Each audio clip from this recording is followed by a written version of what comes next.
Good afternoon students, online class में आपका फिर से स्वागत है। आज जो मैं टॉपिक पढ़ूंगा वो बहुत ही इम्पोर्टेंट टॉपिक है आपके लिए और आप लोग ध्यान से उस टॉपिक को पढ़िएगा। और एक बात, आज से मैं होमवर्क दूंगा, वो भी आपको कंप्लीट करना है, ठीक है। और उसके बेस पे ही फिर से आपको अटेंडेंस भी मिलेगा। तो भूल के भी आप ये मत समझे कमेंट कर दिया कि होमवर्क नहीं दिया अटेंडेंस मिल जाएगा, नहीं। आज के बाद फिर से आपको वही सिस्टम फॉलो करना है जो सिस्टम था। आपको होमवर्क क्या करना है, भेजना है, इसके बाद ही आपको अटेंडेंस मिलेगा, ठीक है। तो आज जो टॉपिक है मैं पढ़ाऊंगा चैप्टर 7, वही लास्ट टॉपिक है। आज जो मैं वीडियो बना रहा हूँ वो चैप्टर 7 का लास्ट वीडियो है, तो आप इसको ध्यान से देखो, ठीक है। तो आज का जो टॉपिक है बहुत ही इम्पोर्टेंट है, फर्स्ट ईयर के लिए भी इम्पोर्टेंट है और आपको अगर सेकेंड ईयर में आप जाओगे जब, तब भी इस क्वेश्चंस बहुत ही इम्पोर्टेंट है। तो एक बार ये सीख लोगे तो सेकेंड ईयर में भी काम आएगा। तो क्वेश्चन है, what are the difference between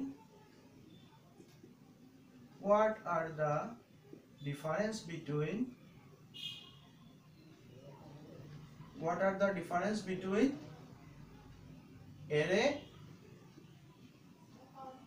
and structure? What are the difference between array and structure? तो चलो देखते हैं कि इसका डिफरेंस क्या है, ठीक है। तो फर्स्ट जो पॉइंट है वो बहुत ही इजी है, ठीक है। तो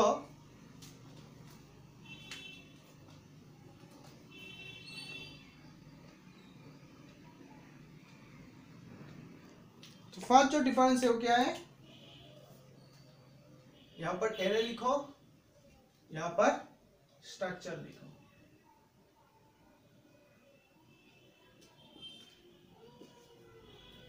तो मैंने बताया था एरे का definition, array is a collection of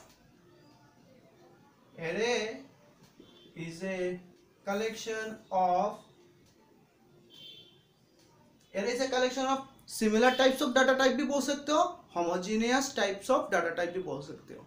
homogeneous का मतलब होता है सिमिलर, ठीक है। तो जो आपको अच्छा लगे वो लिख सकते हो। तो लिखो array is a collection of, similar ही लिख दो, याद रहेगा, similar types of data type. Similar type of data type क्यों बोलते हैं, सिमिलर टाइप्स ऑफ डाटा इसलिए बोलते हैं, अगर इंटीजर टाइप आपने डाटा डिक्लेयर किया, एरे लिया तो इंटीजर टाइप, फ्लोट टाइप लिया तो फ्लोट टाइप, इसमें आप डिफाइन नहीं सकते। और स्ट्रक्चर का क्या है, first point, structure is a collection of, heterogeneous भी बोल सकते हो और डिफाइंड टाइप्स भी बोल सकते हो।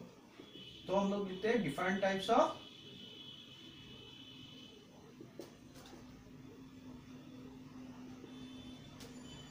Data types.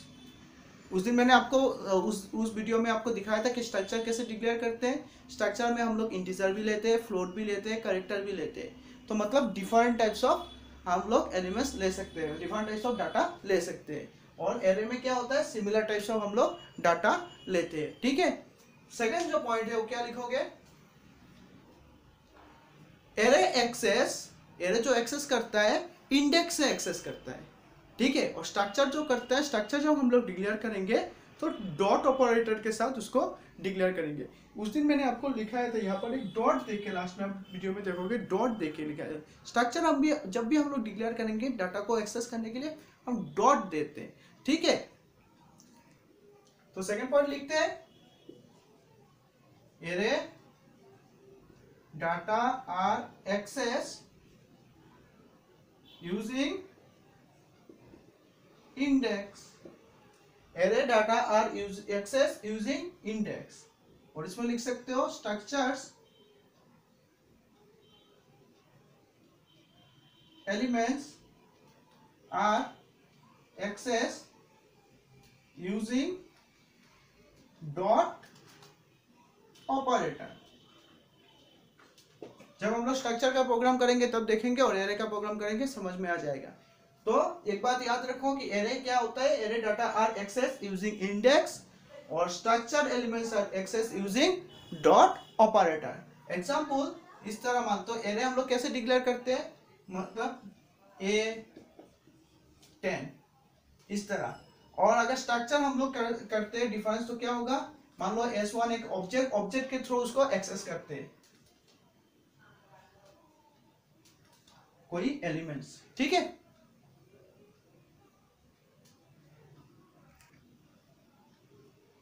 मान लो 5 या फिर 10 दिया, मतलब कोई भी एलिमेंट्स हम लोग डॉट ऑपरेटर के साथ उसको एक्सेस करते हैं, ठीक है। यहां पर डॉट यूजिंग डॉट ऑपरेटर से एग्जांपल इस तरह हो सकता है।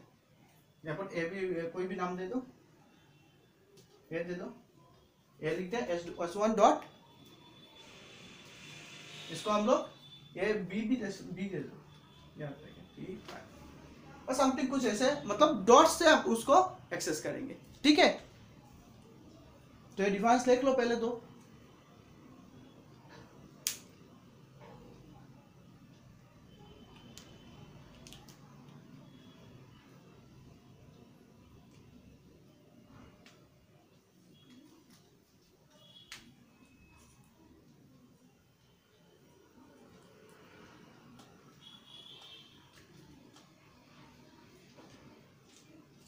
थर्ड जो है array allocates static memory,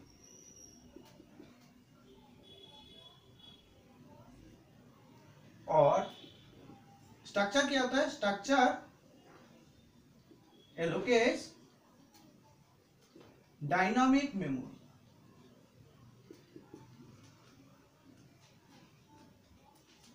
static memory और डायनामिक मेमोरी का मतलब क्या है।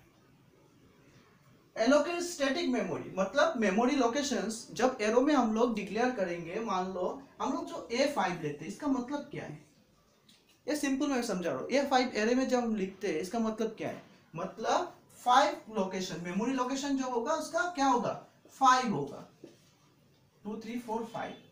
वहां यहाँ पर एक वेरिएबल गया, वहां मतलब ये मेमोरी मतलब कितना वेरिएबल मुझे लिया, मैंने 5 लिया, मतलब उसके कंप्यूटर में मेमोरी में कितना पेज चाहिए, 5 चाहिए। तो allocate static memory, static memory set कर दिया मैंने, 1 2 3 4 5, मैंने मेमोरी क्या कर दिया, सेट कर दिया, कितना मेमोरी चाहिए वो मुझे सेट कर दिया। यहाँ पर मैं 10 अगर लिखता हूँ तो 10 मेमोरी लोकेशन क्या होगा इसका, 10 होगा, ठीक है। और structure allocate dynamic memory, dynamic memory मतलब ये अगर स्टैटिक है तो इसका उल्टा क्या है, स्ट्रक्चर है। तो आप समझ सकते हो डिफरेंस है। तो A5 का मतलब क्या है, मेरा मेमोरी लोकेशंस कितना होगा, 5 होगा, मैंने 5 वैल्यू जो लिया है उसका मतलब। पहले हम लोग क्या करते थे, हम लोगों ने सिंपल एक प्रोग्राम किया था बिना एरे के, तब क्या किया था, 2 वेरिएबल का किया, 3 वेरिएबल्स का किया। जब मुझे बहुत सारा वेरिएबल को एक साथ करना है तब क्या करते हैं हम लोग, एरे यूज करते हैं। किस लिए एरे यूज करते हैं, एरे से प्रोग्राम का टाइम क्या हो जाएगा, कम हो जाएगा। लेकिन अगर मान लो 10 वेरिएबल्स का ही अगर प्रोग्राम करेंगे तो हम लोग 2 पेज लग जाएगा, ठीक है। अब एरे से अगर करेंगे तो वो क्या हो जाएगा, वो कम हो जाएगा। तो प्रोग्राम को छोटा करने के लिए हम लोग क्या करते हैं, एरे यूज, वेरिएबल जैसे 10 20 30 30 40 50 60 जितना भी वेरिएबल्स चाहिए, जब हम लोग वेरिएबल्स डिक्लेयर करते तब हम लोग डायरेक्ट एरे ले लेते। मेमोरी जो होता है वो स्टैटिक, मतलब मेमोरी लोकेशन जो होता है उसको हम लोग स्टैटिक पकड़ते हैं, मतलब कितना वेरिएबल चाहिए मुझे, कंप्यूटर को बता दिया कि मुझे 5 वेरिएबल्स चाहिए, तो उसने पता चल गया कंप्यूटर को कि कितना वेरिएबल्स लिया है, 5 पेज का मेमोरी, मतलब उसका पेज कितना, लोकेशन कितना होगा, 5, मेमोरी लोकेशन 5। तो इस तरह पता, मतलब हम लोग डिक्लेयर कर देते हैं एरे में। तो array allocate static memory, structure allocate dynamic memory, ठीक है।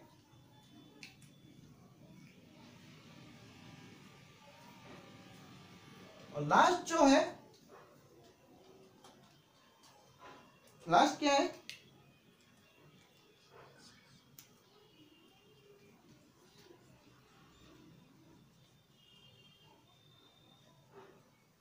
Array elements access less time than structure, मतलब एरे एलिमेंट्स को जो हम लोग एक्सेस करते हैं, एरे एलिमेंट्स को जब एक्सेस करते हैं less time than structure, structure से क्या होता है, कम टाइम लगता है। और इसका क्या होगा, नंबर 4, उल्टा होगा, structure elements access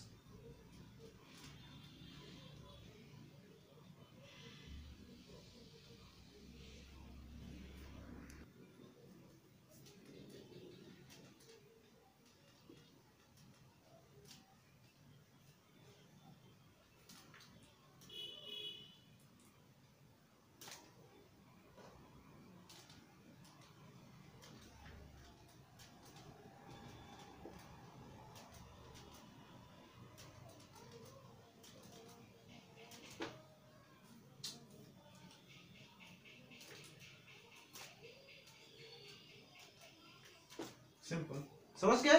structure elements access takes more time than adding. ये रहा आप लोगों का डिफरेंस।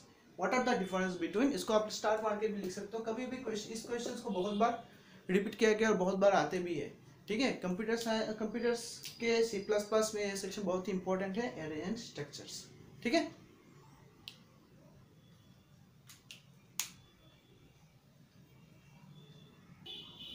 देखो अब जो नेक्स्ट टॉपिक है वो क्या है, रेफरेंस वेरिएबल। क्या है? Reference variable. वेरिएबल तो हम लोग जानते हैं, जो डिक्लेरेशन करते हैं वेरिएबल। रेफरेंस वेरिएबल क्या है? रेफरेंस का मतलब क्या है? फर्स्ट लाइन दे सकते हो, a reference is an alternative name for an object. Alternative means क्या है? देखो से एग्जांपल, रियल लाइफ एग्जांपल, मान लो आपका कॉलेज में जो आपका स्कूल में जो आपका नाम होता है, जैसे मान लो किसी का नाम राहुल है, तो घर का नाम क्या होगा? राजू भी हो सकता है। तो इंसान क्या है? एक ही है। उसका कॉलेज में लोग बुलाते हैं, मतलब उसका जो सर्टिफिकेट नाम है क्या है? राहुल, और घर में सब उसको राजू बुलाते हैं। तो राहुल और राजू क्या है? राहुल का एक ऑल्टरनेटिव नेम कौन है? राजू है। तो रेफरेंस वेरिएबल क्या है? जो हम लोग वेरिएबल डिक्लेयर करेंगे उसका ही ऑल्टरनेटिव होगा जो वेरिएबल, उसको हम लोग क्या बोल देंगे? Reference variable. A reference is an alternative name for an object. A reference variable provides an alias for a previously defined variable. मतलब वही चीज मैं समझा रहा हूं, जिसका नाम राहुल है उसका ऑल्टरनेट नेम का क्या है? राजू है घर में। तो हम लोग जो वेरिएबल डिक्लेयर करेंगे उसका जो वैल्यू होगा, मतलब राहुल का अगर 100 वैल्यू हुआ और 50 वैल्यू होगा, तो राजू का भी क्या है? 50 होगा, क्योंकि दोनों सेम ही है, ठीक है। तो a reference is an alternative name for an object. A reference variable provides an alias for a previous defined variable. यहाँ पर देखो से एग्जांपल एक मैंने यहाँ पर डिक्लेयर किया, क्या है? int total। क्या डिक्लेयर किया? int total।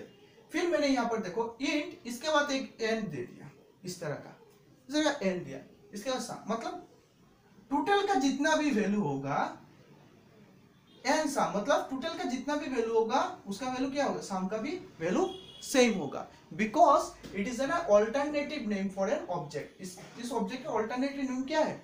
टोटल का ऑल्टरनेटिव का नेम क्या है? सम है, ठीक है। फिर मैंने लिखा टोटल इज इक्वल टू 100। अब क्या किया? C out sum is equal to sum, C out total is equal to, तो आउटपुट क्या होगा मेरा? आउटपुट होगा सिंपल, सम का क्या होगा? सम इज इक्वल टू 100 और टोटल इज इक्वल टू क्या होगा? 100। समझ गए रेफरेंस वेरिएबल क्या है? ये भी इंपॉर्टेंट क्वेश्चन है, इसलिए मैंने करवाया है। A reference is an alternative name for an object. यहाँ पर आप लोग समझ रहे हो कि प्रोग्राम प्रोग्राम कैसे होगा, क्या होगा? प्रोग्राम एकदम इजी है, कॉन्सेप्ट मेन है। अगर कॉन्सेप्ट ले लिया, प्रोग्राम करोगे जल्दी। यूजिंग रेफरेंस वेरिएबल से एक प्रोग्राम करना है, जल्दी कर लोगे, लेकिन ये कॉन्सेप्ट तुम्हें पहले पता होना चाहिए, ठीक है। अब मैं आपको एक होमवर्क देता हूं, आप उसको करके मुझे भेजना है, ठीक है। तो आप लोगों का होमवर्क क्या है? आप लोगों का होमवर्क है व्हाट इज वेरिएबल। आप बोलोगे सर व्हाट इज वेरिएबल क्या है? मैं समझा के देता हूं, आपको थोड़ा लिखना है। वेरिएबल क्या है? ये वेरिएबल क्या होता है? डाटा टाइप के वैल्यू, जो डाटा टाइप का वैल्यू जो होता है उसको स्टोर करके कौन रखता है? वेरिएबल। मान लो हम लोग जब इंट ए लिखते हैं, ये क्या है? ये डाटा टाइप है। किस टाइप का डाटा है? Integer type. इसके अंदर क्या होगा? जो हम वैल्यू देंगे उस वैल्यू को कौन स्टोर करेगा? ए, मतलब ये वेरिएबल। वेरिएबल क्या करता है, डाटा टाइप के वैल्यू को स्टोर करके रखता है, that is the call variable. ठीक है, वेरिएबल बहुत ही केस सेंसिटिव होता है। ठीक है, तो वेरिएबल क्या होता है, केस सेंसिटिव भी होता है। और एक बात, वेरिएबल क्या होता है, किसी मेमोरी लोकेशंस का भी नाम होता है, क्या है, वेरिएबल। मेमोरी लोकेशन, किसी मेमोरी लोकेशन का नाम भी होता है वेरिएबल। ठीक है, और एक बात जान लो वेरिएबल के, वेरिएबल जैसे मान लो इंट ए इंट बी, ये क्या है, ये दो अलग अलग वेरिएबल होता है। ठीक है, और प्रोग्राम एग्जीक्यूशन के टाइम वेरिएबल का वैल्यू हम लोग क्या कर सकते हैं, चेंज कर सकते हैं। एग्जीक्यूशन के टाइम वेरिएबल्स का वैल्यू चेंज कर सकते हैं। और एक बात मैं बताना चाहूंगा आप लोगों को कि देखो, वेरिएबल तो मैंने बता दिया, वेरिएबल का नाम कोई भी कीवर्ड्स नहीं हो सकता। जितना भी आप लोगों ने 48 कीवर्ड्स पढ़े हैं ना, वो वेरिएबल, ऐसे वेरिएबल आप उसको डिक्लेयर नहीं कर सकते। मान लो यहाँ पर इंट ए, तो आप इसको इंट को क्या बोलोगे, इंट क्या है, कीवर्ड्स है, इसको आप क्या बोलोगे, वेरिएबल बोल नहीं सकते। ठीक है, तो आप ऐसे कोई भी नाम देते हो, खुद का नाम देते हो ऐसे वेरिएबल, बट वो क्या होना चाहिए, कोई भी कीवर्ड नहीं होना चाहिए। तो आप ये होमवर्क कंप्लीट करिए आप खुद से। व्हाट इज वेरिएबल मैंने समझा के दे दिया, आप लोग करिए व्हाट इज वेरिएबल। ये रहा आपका होमवर्क। Thank you.